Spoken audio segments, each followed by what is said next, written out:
Anishinaabe basically means Anishinaabe Day, and it is a national holiday for the Anishinaabe. It commemorates the day that we passed and proclaimed the Anishinaabe Chinook-Nagawin, June 6, 2012, at Shigwenda First Nation at the Grand Council. It was passed and there was a pipe ceremony confirming it. And so there was, and as a movement, the whole notion of having a constitution outside of the Canadian legislative framework and outside of Canada, in and of ourselves, it was really, really an important assertion. Again, we had another one in 1980, which was the Anishinaabe Declaration, which said the same thing. We are a nation of people. We have the right to our own governments. We have the right to decide who our citizens are. We have the right to educate our children.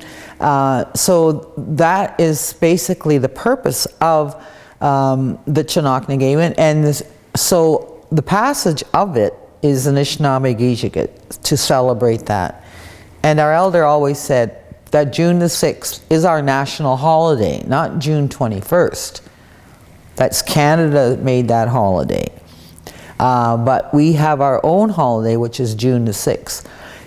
Incidentally, June the 5th was the day that the chiefs and the leaders in the sovereigntist movement in the 1940s chose as their national holiday. And I did not know that until just recently. And the purpose of the day was stated very clearly by them in 1944, or was it 45, when the Constitution was actually passed, one or the other, was that this day would be a day of celebration throughout our nation so that our children will be proud of who they are. And that's the purpose of Anishinaabe, to celebrate Anishinaabe. We're still here, we still have our teachings, we still have our language, and we are restoring that and bringing that back, because that's what we need to do. Otherwise we could lose everything, you know, and we haven't, and we still, and I think because of all of the work of the ancestors and the elders over the years, we have been doing this for many years, and we are still moving forward.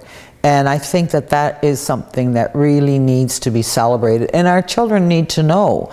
We've lost so much of our old ways of telling stories and learning about who we are and how things came to be. And so this is one of the things that we could do on Anishinaabe. We could you know, have the creation story, listen to the recital of the wampum belts, remembering who we are, basically, so that we can have it, you know, in our schools.